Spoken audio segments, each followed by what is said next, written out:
Eu vou começar para vocês lendo uma pequena carta que uma mulher mandou para um rabino na França, e vamos usar uma perachá e um personagem para poder responder essa carta, que eu acho que todo mundo aqui vai estar interessado.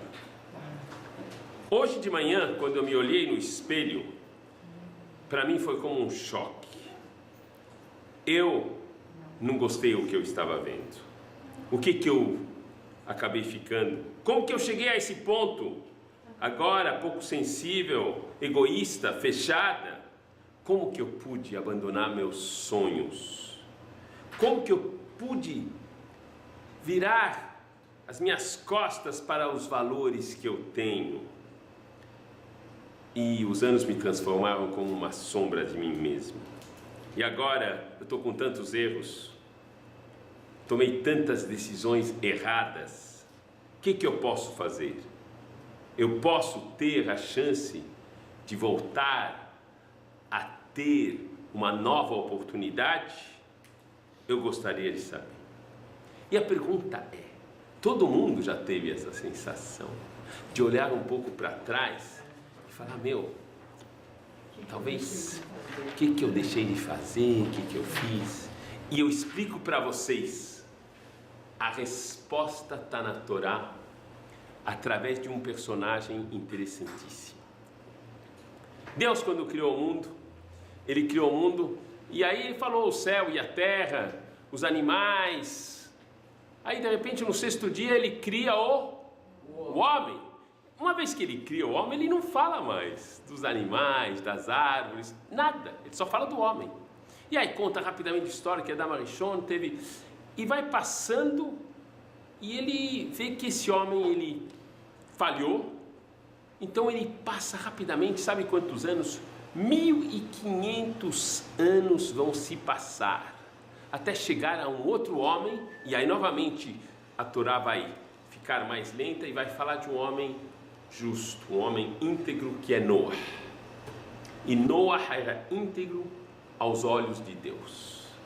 Mas a geração onde que ele estava era totalmente pervertida, e vai acontecer o dilúvio.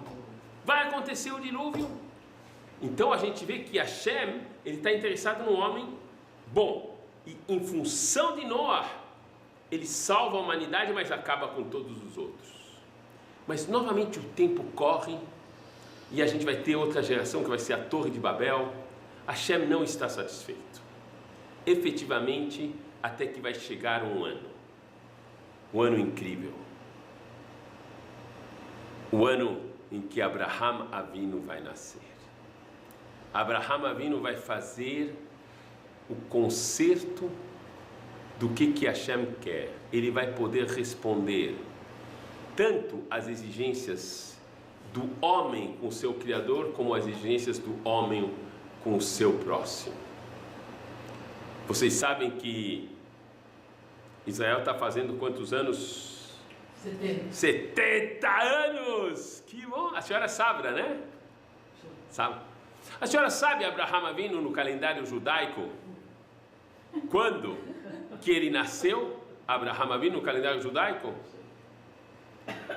Quem sabe levanta a mão sem falar. Alguém sabe? Em que ano Abraham Avinu nasceu? Hoje estamos em 5.778. Em 1948. Uau! No calendário judaico, em 1948, o pai da nação judaica nasce no mesmo ano em que no calendário normal foi criado o Estado de Israel. Isso permite com que vocês nunca mais vão esquecer. Nunca mais. E aí, nós vamos aprender umas coisas incríveis em função disso. Abraham Avinu, ele vai ser o primeiro homem que vai realmente, de uma maneira sincera, procurar a verdade. E ele vai tomar decisões não em função dos seus interesses pessoais, mas em função da verdade. O leitmotiv da vida dele, o principal da vida dele é a bondade. Ele vai casar com uma mulher, Sarai, ele já vai fazer um ato de bondade, e a primeira vez que Deus vai falar com ele, diretamente, ele vai dar umas ordens que são a base do que nós vamos falar hoje. Ele chega e fala na Perashá que se chama Lech Lecha, vá para você. E ele fala assim: Vayomar Asher el Abraham, Lech Lecha, mi'artzecha, u'mimolotecha, u'mibet avicha, el haaretz asher arecha. E eu traduzo: Hashem falou para Abraham: vai para você, da tua terra, do lugar que você nasceu, da casa do teu pai, para a terra que eu vou te mostrar. Vai para você, da tua terra, da onde você nasceu, da casa do teu pai, para a terra que eu vou te mostrar. 5 passos geniais e gigantes que vão permitir que a gente possa nortear a nossa vida. Nós vamos falar sobre isso daqui hoje. E hoje eu vou falar sobre a lanterna vermelha, sobre o alce, sobre Philip e Rak, para vocês terem uma ideia. Lech Lecha. Sabem o que quer dizer Lech Lecha? Quer dizer, vá para você. Não sei se vocês... Quer dizer, ele está chegando a Hashem falando, vai fazer uma viagem. Vocês gostam de viajar? É gostoso, né? Você sabe por que é muito gostoso viajar? Imaginem vocês, e eu quero que vocês usem essa imaginação. Quando você pega um avião, e aí ele vai, demora, mas uma hora ele chega e ele decola. Quando ele decola, é interessantíssimo, porque você vai vendo que as coisas vão se afastando, e aí você sobe mais um pouquinho, e aí de repente você vê que as casas ficam pequenas. Você vai subindo mais, vê que inclusive aquela agência de banco onde você está devendo dinheiro fica menor ainda. O gerente parece um pontinho no mapa e não te atrapalha mais. Quando você consegue viajar, todos os problemas parecem que ficam aqui e você viajou para fora. É interessante. Mas tem uma viagem que é muito mais difícil. É a viagem que a pessoa faz para dentro dela mesma, em que ela vai ser obrigada a analisar o que ela faz, o que ela é, quais são as vontades dela, para vocês terem uma ideia. Vocês sabem que está escrito assim, que ele saiu, Hashem falou, saia me'artzecha, de Eretz. Essa palavra não é um acaso. Eretz quer dizer tua terra, tá certo? Eretz Israel. A raiz da palavra Eretz, sabe qual é? Dona Cibele? A raiz da palavra Eretz é Ratz. Ratz quer dizer correr. Eretz quer dizer correr. Correr também quer dizer ratz, quer dizer ratzon. O que quer dizer ratzon? Vontade. A gente corre para aquilo que a gente tem vontade. É interessante. Eu explico para vocês um conceito interessantíssimo. O Rav Tukachinsky, ele estava fazendo uma experiência, ele queria saber o que é o homem. Ele analisou, será que o homem é, sabe, a alma dele, ele tem, acho que tem o corpo, a alma, será que é o patrimônio dele, ou o corpo dele? Quando de repente ele escuta um barulho de uma ambulância, tana, tana, e ele vê que ela para no prédio dele. Por incrível que pareça, quem ele está socorrendo é o vizinho dele do terceiro andar. E o vizinho dele do terceiro andar, ele começa a escutar e o vizinho fala: eu quero viver! Eu quero viver! Esse vizinho que já estava cheio da vida, Ele tinha tomado uma pílula de cianureto e queria acabar com seus dias. Mas logo depois que ele engoliu, ele se arrependeu um pouco. Ele falou, como? E já não tinha mais jeito. Infelizmente, não tinha mais jeito. Apesar que ele não queria mais. Ele queria agora o quê? Viver! Rav Tukachinsky chegou à conclusão que o homem é o seu ratzon. O homem é o seu querer, o que ele tem. E por isso que a gente corre atrás daquilo que a gente quer. Eretz, ratz, ratzon. Isso daqui começa então a explicar aqui. Chegou. Lech lechá, vá para você, leartzechá. Que ele saiba o que? Primeiro vamos fazer uma coisa, vamos fazer uma análise interna e vamos sair do teu ratzon de hoje para você saber o que você realmente quer ou não quer. Eu vou dar umas dicas para vocês. O que quer dizer lech lechá? A maioria das pessoas, elas ficam numa zona de conforto. Frase de efeito. As pessoas preferem ficar confortavelmente infelizes do que fazer um esforço para mudar e tentar alcançar a felicidade. A zona de conforto é um perigo total, para vocês terem uma ideia. Para você fazer uma introspecção interna, o que você é, eu vou dar um pequeno exercício para depois vocês fazerem. Tem um exercício que se chama fofa, em que você estabelece o que são tuas fortalezas, o que são tuas fraquezas, o que isso te dá como oportunidades e as ameaças que isso pode acarretar. Quando você fizer essa análise sua, você começa a se conhecer um pouquinho melhor. Você fala, eu sou boa nisso, eu sou ruim nisso. Opa, isso daqui pode me causar esse problema.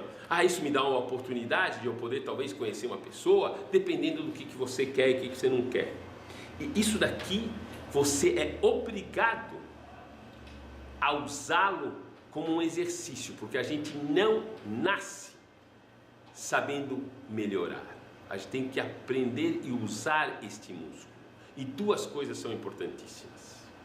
Uma é o teu linguajar. O teu linguajar, a partir de hoje, ele tem que ser um linguajar pró a pessoa e não negativo. Um linguajar otimista. Por exemplo, a gente fala que Abraham Avinu teve o quê? 10 testes. A gente não fala que ele teve 10 ameaças. São 10 desafios. A palavra desafio já é uma coisa elegante, é uma coisa empolgante. Agora, se você já usa linguajar negativo, é péssimo. Agora, uma das coisas interessantes. Então, nós vamos começar, esse é o primeiro ponto. Lech lechá, uma viagem interna. Mas quando Hashem falou para ele, Lech lechá, sim. Quando ele falou, ele não perguntou se você quer ou não quer. Você tem que ir com olhos fechados. Muito boa pergunta, dona Vilma. Excelente pergunta. Excelente pergunta. E é aí onde que nós vamos chegar nesse segundo ponto. A primeira atitude para você poder mudar é você ter uma coisa que se chama a submissão. Você ter a humildade de escutar o que maiores que você estão falando. Hashem chegou e falou, Lech lecha me'artzecha. Imediatamente Abraham escutou. Se ele não escutasse, será que ele teria virado Abraham Avinu? Talvez ele virava um Abraham da vida. Mas aqui ele começou, e esse é o primeiro ponto. Você tem que aceitar a ser humilde, a se submeter às coisas, a você cortar o seu ego. Quando você aprende a cortar seu ego, seu orgulho e não ser muito rigoroso, se começa a ter uma grande chance de poder encontrar o que você quer realmente. Enquanto que você é orgulhoso, o teu maior inimigo é você mesmo. Você não vai conseguir lugar nenhum se você não se submeter. Então, tem uma ordem, escuta. Primeiro eu tenho que escutar. E isso foi o grande acontecimento que foi na entrega da Torá. Quando chegou o povo de Israel para receber a Torá, falou: Nasce venishma, faremos e ouviremos. E essa é a qualidade básica quando a gente quer mudar. Senão, eu fico na minha terra. Em vez de ficar, minha saia da tua terra, eu fico na terra. E quando eu fico na minha terra, eu não vou mudar. Não tem condições de mudar. Uma coisa impressionante, entendeu ou não? E eu vou explicar um negócio para vocês, pessoal minha. Isso aqui fica entre a gente, já está em comitê pequeno. Quando eu era pequeno, dona Sheila, eu era pequeno. E eu ia com os meus pais, de noite, quando tinha as festas, assim, ficava aberto, eles iam na 25 de março. E tinha lá uma loja lá, chamava o Palácio dos Brinquedos.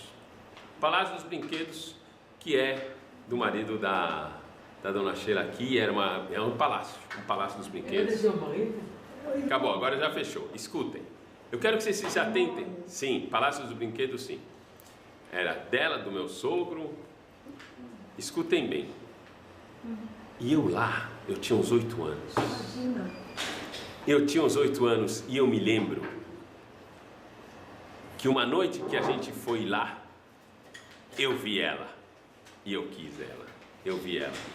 Mas ela estava tão bonita. Ela estava brilhando. Ela estava... Vocês não têm ideia o que era. Ela estava toda assim. Ela girava numa coisa que girava e era uma lanterna vermelha. E eu quis essa lanterna vermelha com todo o meu querer. Estou falando sério. E meus pais falaram não. E eu queria ela, mas eu quis ela. E eu me lembro que eu fiquei talvez alguns dias, sabe assim, eu não fazia nada, não ia comer, porque eu queria o quê? A lanterna vermelha! Vermelha, uma lanterna vermelha, eu queria ela. E eu quero explicar para você, eu quis ela muito. E eu quero chegar bem ao ponto.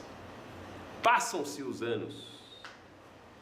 E eu finalmente tenho uns 30 anos, 30 e poucos anos. E eu vou casar. Eu vou casar, caso na Bela Sintra. Caso na Bela Sintra, sinagoga lotada ou não, dona Sheila? Lotada, lotada total. E eu me lembro, estava lá o Rabino Efraim Laniado. E sabe, na hora que ele chega, e ele fala, você agora faz brahá, talit novo, esposa nova. E aí na hora, e eu quero que vocês imaginem a cena, ele vai chegar e vai falar, e Clemão, agora que você está casando, nós temos o prazer e a honra de lhe oferecer a lanterna vermelha! E aí na frente de todo mundo tem a lanterna vermelha! Qual seria a sensação, sinceramente? Sinceramente, eu sei que se tivesse acontecido isso, se tivesse acontecido isso, onde que eu estaria? Mas eu queria ela. Eu queria ela. E agora, ele me dá isso daqui agora na frente de todo mundo, eu vou ficar com uma vergonha total. É verdade ou não, Fabi? Eu sei não, mas a lanterna vermelha, não é outra coisa, você tá desprezando a lanterna vermelha que eu queria. A lanterna vermelha, eu quero explicar para vocês. E esse é o ponto agora. Saibam vocês que se eu tivesse recebido essa lanterna vermelha, isso ia ser a coisa mais frustrante talvez da minha vida. Uma humilhação total na frente de todo mundo. Saibam vocês que o que vocês querem, vocês vão receber. Saibam vocês que vai chegar uma hora, lá em cima, depois dos 120, tudo que você quer, você vai receber. É muito forte. Saiba escolher direito. Saiba escolher direito.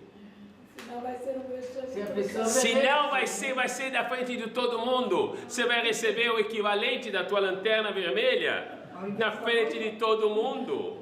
Não, eu quero que vocês saibam, o Rabino Eliezer Ben David, ele explica isso de uma maneira fantástica. Ele fala, por exemplo, a pessoa que só gosta de futebol, só gosta de futebol, e não se preocupa, não pode ser sadio, um jogo, uma coisa assim, mas só joga e não se preocupa com as coisas espirituais, lá em cima, ele vai estar o tempo todo chutando um pênalti. Ele vai chutar o pênalti, a bola vai voltar, ele vai ter que chutar o pênalti, ele vai ter que chutar o pênalti, vai ter que chutar o pênalti, vai ter que chutar o pênalti. É incrível, vai ser assim a vida dele, porque ele vai querer o que ele queria. Aquele que só gosta de comer, ele vai ser obrigado a comer a comida mais gostosa que tem o tempo todo. Não vai ter jeito. Vocês vão receber o que vocês querem. Então agora nós vamos entender o que Hashem falou para Abraham. Saia da tua terra, saia do teu ratzon, saia desse ratzon que você tem e nós vamos aprender a saber qual que é o verdadeiro ratzon que a gente tem que correr atrás. É forte e é genial, para vocês terem uma ideia disso daqui. E eu passo para o segundo ponto.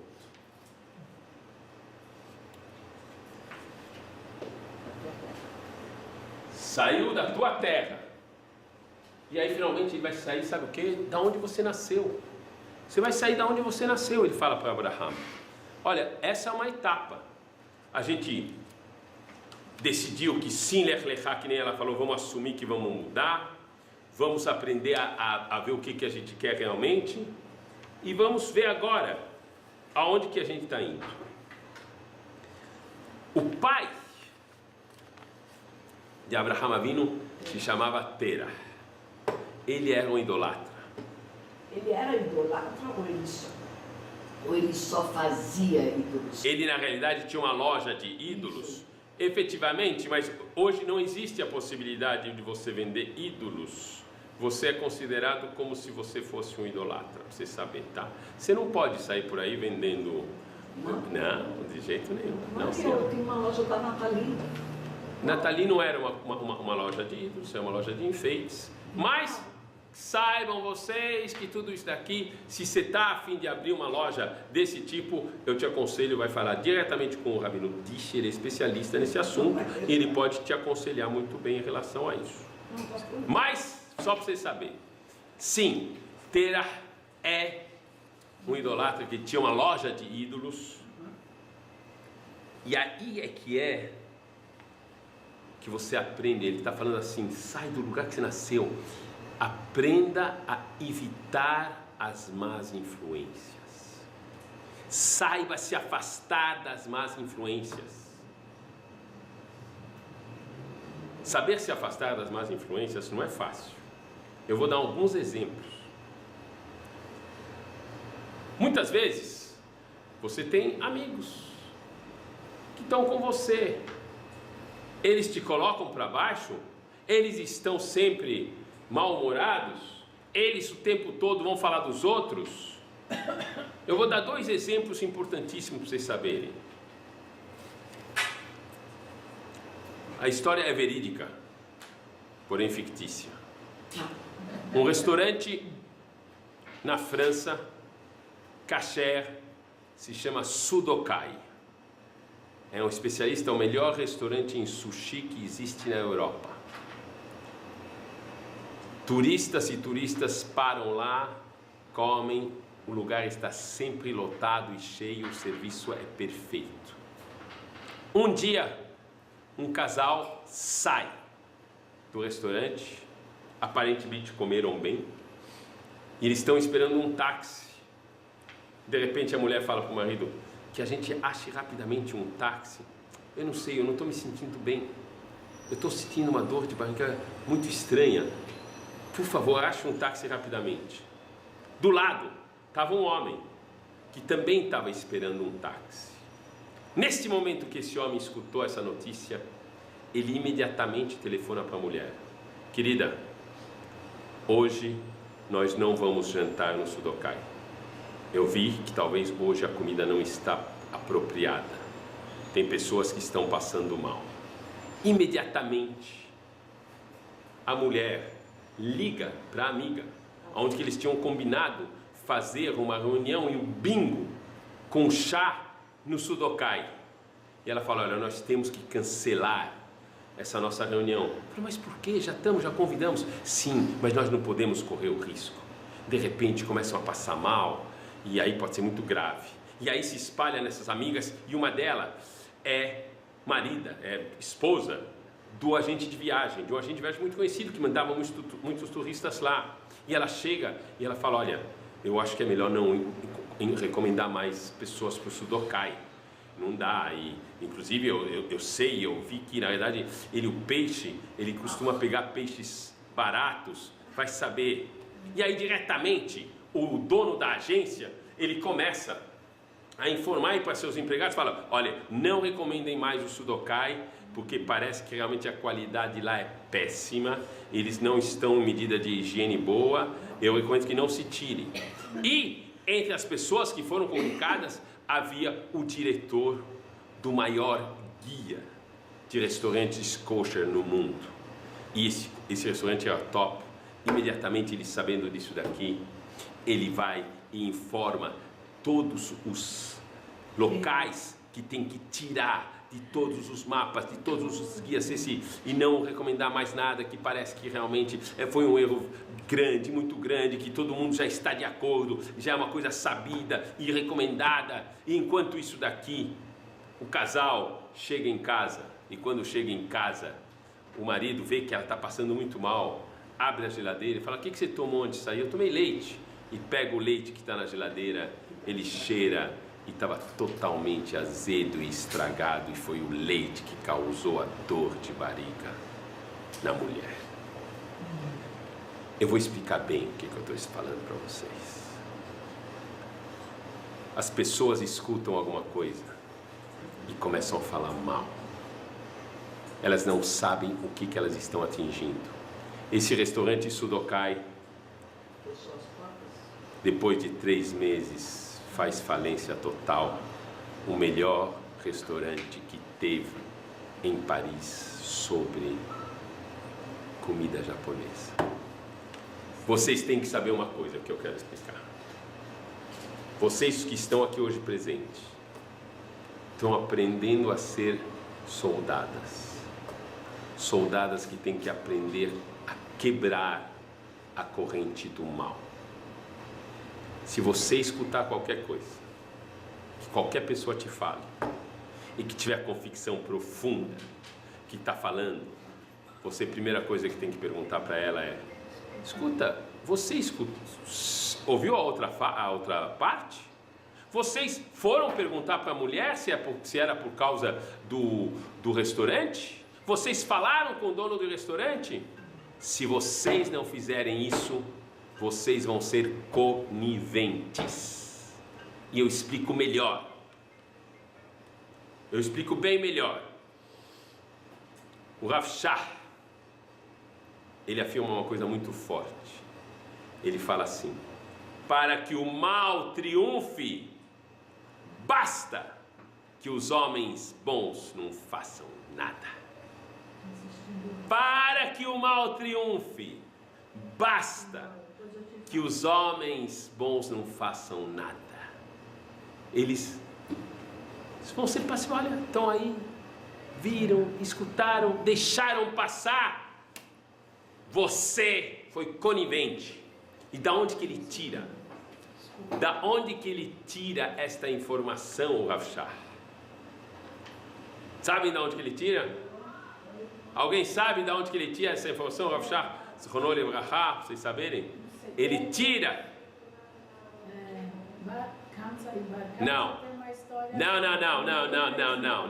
Não é isso. Ele tira do primeiro episódio que aconteceu na Torá. Ele fala assim, tudo aconteceu o quê? Porque veio a cobra e falou com quem? Com Havá. E falou, come desse fruto, não tem problema. E aí ela escutou, ficou conversando com a cobra. E a pergunta é a seguinte, onde que ele estava, Adam Arishon, nesse momento? E a resposta é violenta. Ele estava dormindo. Porque você acha que se ele tivesse acordado, ele ia deixar a mulher dele conversar com a cobra o tempo todo, 5 minutos e tudo mais? É incrível. Saibam vocês que o objetivo da cobra era seduzir Havá, só para vocês saberem, en passant. Mas ele estava dormindo. Para que o mal triunfe, basta que os homens bons não façam nada. Primeira explicação excelente que eu quero dar para vocês. E se afaste das pessoas más, a não ser que seja o maior dos ladrões. O maior dos ladrões, e eu conto a história para vocês. Eu conto a história para vocês. Um dos grandes rabinos que tem é Rabi Yohanan. Rabi Yohanan é um dos homens mais bonitos que teve na história do Talmud. Ele tinha a pele tão brilhante, tão bonito, que uma vez ele está se banhando para se refrescar num rio, tão bonito que ele era, parecia até uma moça. E o maior dos ladrões na época, ele se chama Resh Lakish. O maior dos ladrões. É o maior capanga que já teve. Resh Lakish. Resh de cabeça, Lakish dos ladrões. Seria. Resh Lakish, para vocês saberem, ele realmente, ele vê esta moça, ele acha uma coisa fantástica. E ele pula, tinha um barranco, ele pula uns 4 metros para chegar até o rio. E quando ele chega, ele vê que é um homem. E ele vê que ele é tão bonito.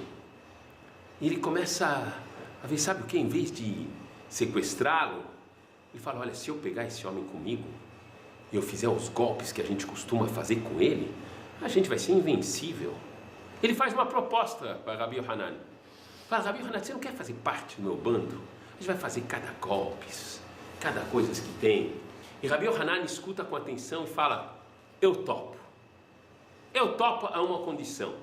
Sabe o quê? Então você também, eu quero que você faça parte do meu bando. Resh Lakish entendendo que então, e o Rabi Yohanan talvez podia ser o chefe de um bando tão grande que nem o dele. Ele fala, tá topado. Tá topado. E Rabi Yohanan explica para ele, então vamos primeiro no meu bando. E Resh Lakish vai no bando dele, que o bando dele é a Yeshiva.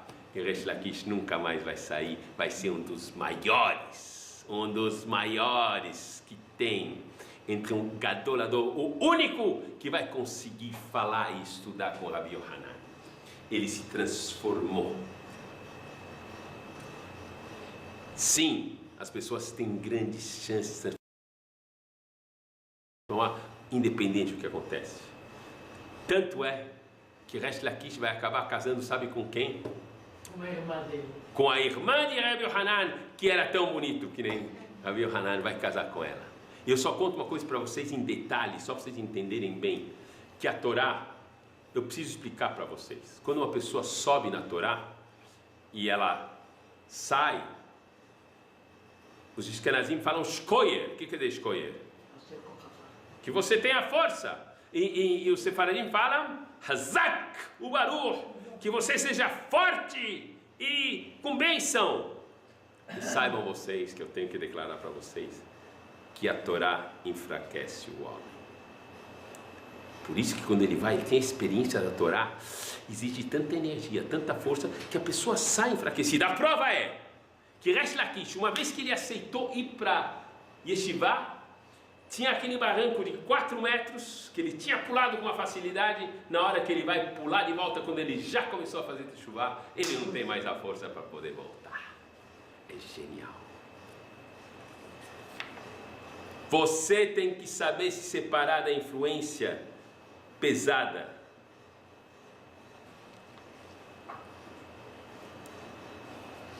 E agora eu quero contar a mais forte das histórias que hoje eu vou contar.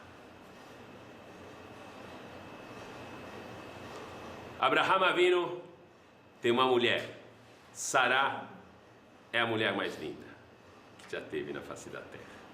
A única mais linda que ela é Havá, feita pelas mãos de Hashem. E ele vai, Abraham Avinu, com sua mulher, para a terra dos filisteus, onde que o rei é o rei Avimelech. E ele chega e fala para Sará: escuta, fala que você é minha irmã, senão eu tenho medo que talvez eles vão te pegar e talvez vão me matar para poder ficar com você. E ela fala que é irmã. Uma vez que ela fala que é irmã, a primeira coisa que o rei faz, qual é? Uma mulher irmã solteira, ele pega Sará. Avimelech pega Sará e ele tem as intenções de realmente pegar ela como mulher. Só que nessa noite, em sonho, Hashem explica que essa mulher é de outro homem. Além disso, ele tinha provocado que todos os orifícios ficassem tampados, não só do rei, mas de toda a população. E isso deixou a população apavorada e o próprio rei Avimelech ficou apavorado. Então Hashem em sonho lhe mostrou o que era. E eu quero que vocês saibam que Avimelech, essa terra era a terra na época que estava no maior nível cultural e de moral e de artes, de cultura, de música que existia no Oriente Médio e em todo o mundo nessa época. Era realmente o representante mais nobre desse mundo que a gente vai chamar de um mundo ocidental. E o dia seguinte, vem Avimelech e fala para Abraham: Abraham, o que você fez comigo? É tua mulher. Você sabe o que eu podia ter feito de errado? O que ia carregar de culpa nas minhas mãos? Por que você fez isso? O que eu te fiz para que você fizesse isso? E a resposta de Abraham vai atravessar os tempos e vai chegar até aqui hoje. Chega Abraham e fala: é verdade, aqui tem tudo. Tem cultura, tem beleza, tem atos nobres, tem lógica, tem tecnologia. Só que a única coisa que falta nesse lugar é o temor a Hashem. Todo o resto tem. E é isso que vocês têm que entender, o que é você se afastar das influências negativas. Essa história atravessa os tempos, porque nós tivemos essa experiência na pele.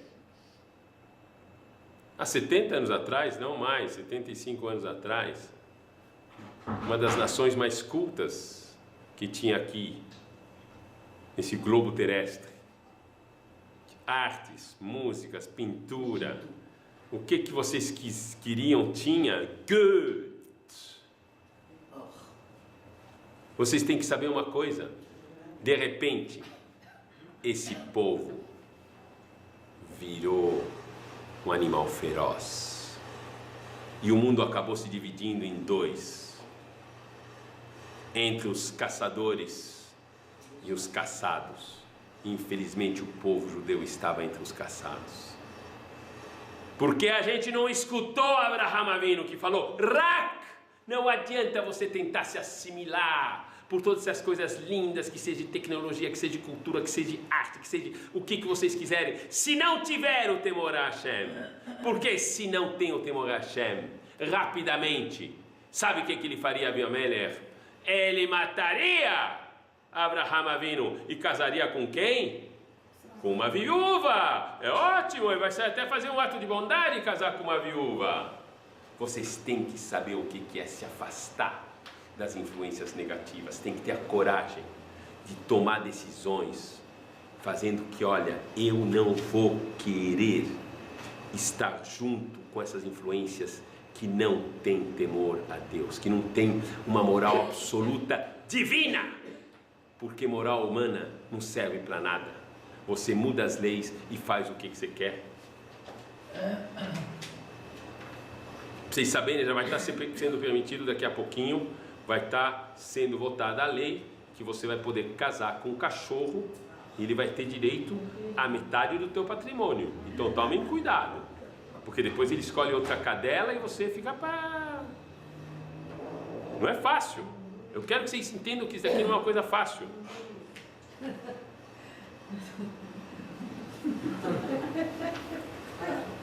Eu continuo o outro ponto. Tudo isso daqui só de um pasuk da Perashá Lech Lecha. Saia da casa do teu pai. E aí sim, o pai aqui representa a influência que havia em relação à raiva, em relação à desonestidade das coisas, em relação a você enganar o outro e transformar isto nas coisas que vão ser as coisas boas, em alegria, em otimismo, em entusiasmo, que vão fazer de você uma pessoa que pode sim recomeçar as coisas. Eu gosto de falar uma coisa genial.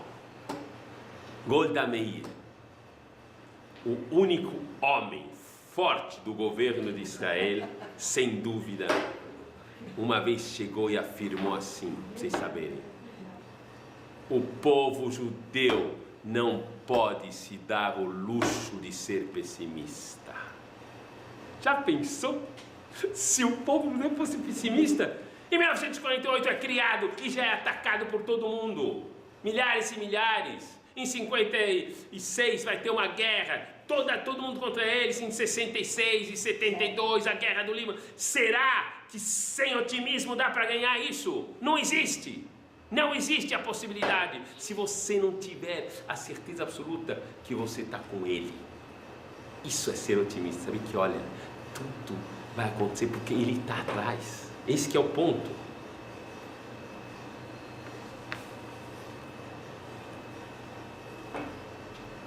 E um exemplo de otimista é Abraham Avinu. Abraham Avinu, aos 99 anos, eles recebem uma ordem. Escuta, sabe o quê? Por favor, eu quero que você faça Brit Milá. Faça Brit Milá aos 99 anos. Há uma pesquisa feita que, se você fosse hoje, numa tribo qualquer, em que eles não têm a tradição do Brit Milá, e você tenta chegar e falar: escuta, faça Brit Milá, sabe o quê? Vou ter que cortar um pé. Não, sinceramente, ninguém aceitaria, não é possível. Não é possível que se aceita pela lógica. Mas por quê? Vou cortar? O povo judeu só faz Brit Milá porque nós somos descendentes de uma maneira ininterrupta de Abraham Avinu. Então o filho de Abraham fez Brit Milá porque Abraham fez, e Abraham fez porque recebeu uma ordem divina. É um otimismo total.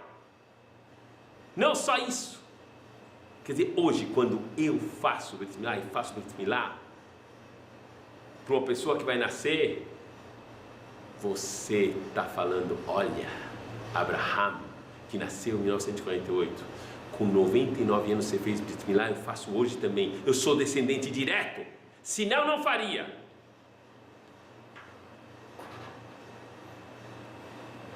E não só isso, ele faz Brit Milá e vai ter um filho.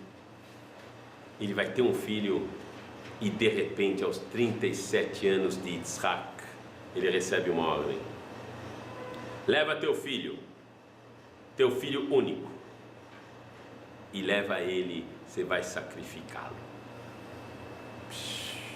Você vai sacrificá-lo.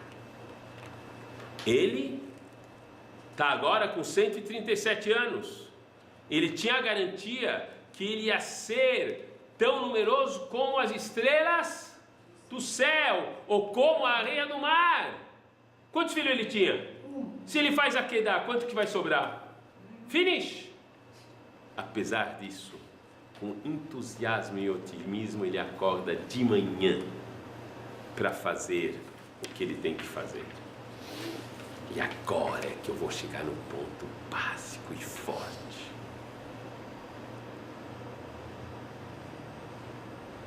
Chega a Deus quando ele falou Lech Lecha, ele falou, por favor, vá para você. Você vai fazer uma viagem interior, você vai se analisar. Você vai sair da tua terra. Vamos esquecer o teu Ratzon, vamos mudar ele. O que você nasceu, saiba você vai se transformar. Você não só isso daqui, vai lembrar da casa do teu pai, você vai virar o jogo, em vez de raiva, de coisas ruins, você vai virar coisas boas, você vai ter entusiasmo e alegria. E aí, vem, para a terra que eu vou te mostrar. Eretz, para o Eretz que eu vou te mostrar. Lech lecha me'artzecha, ele saiu do Eretz de Abraham, que era a vontade de Abraham, para saber o que é a vontade real de Hashem. E agora nós vamos entender qual que é essa vontade.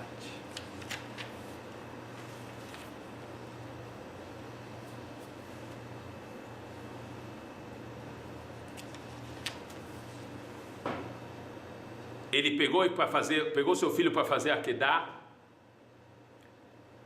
e aí ele tá para fazer a Akedah, o sacrifício.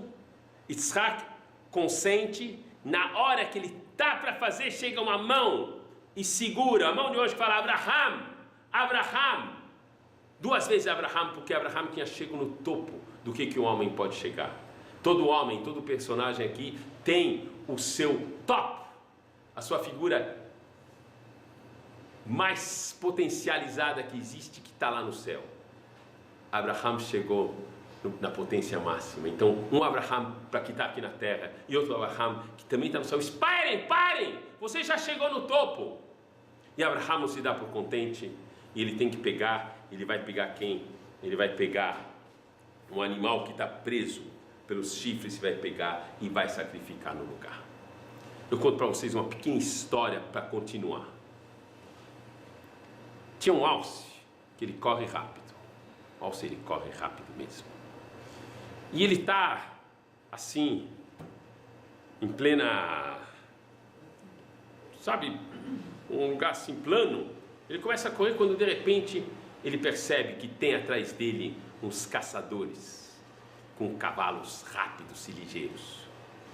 Ele começa a correr, mas ele vê que são vários e muitos, e ele decide entrar na floresta.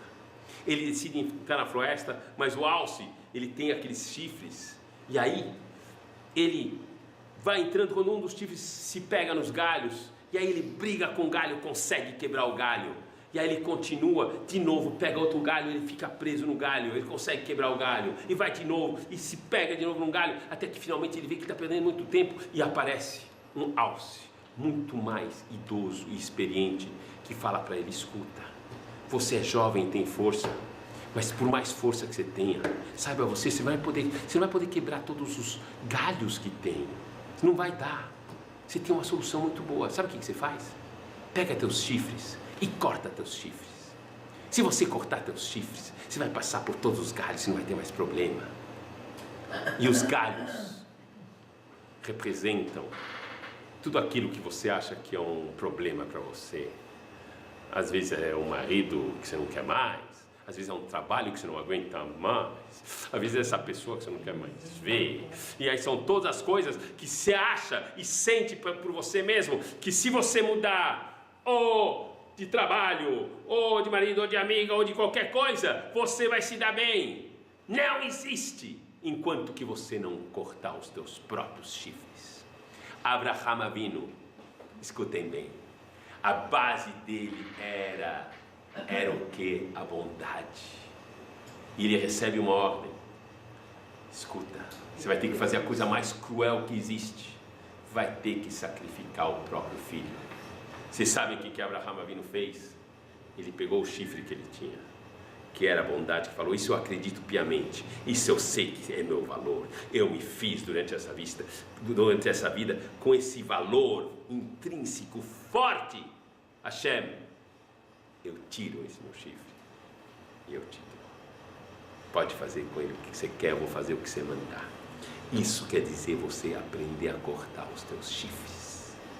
Quando você corta os teus chifres, tem grande chance de você encontrar a humildade e o lugar necessário para você estar em qualquer lugar. Quando você aprende a não ocupar espaço, você vai ter espaço em qualquer lugar.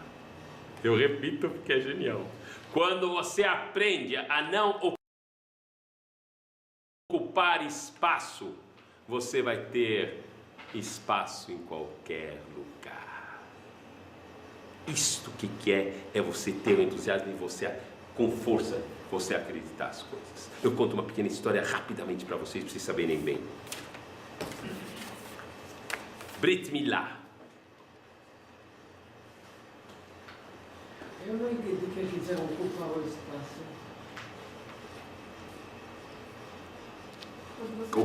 Vou te explicar um negócio. Uma pessoa que é orgulhosa, você pode ver que quando uma pessoa é orgulhosa, todo mundo tem que saber que chegou.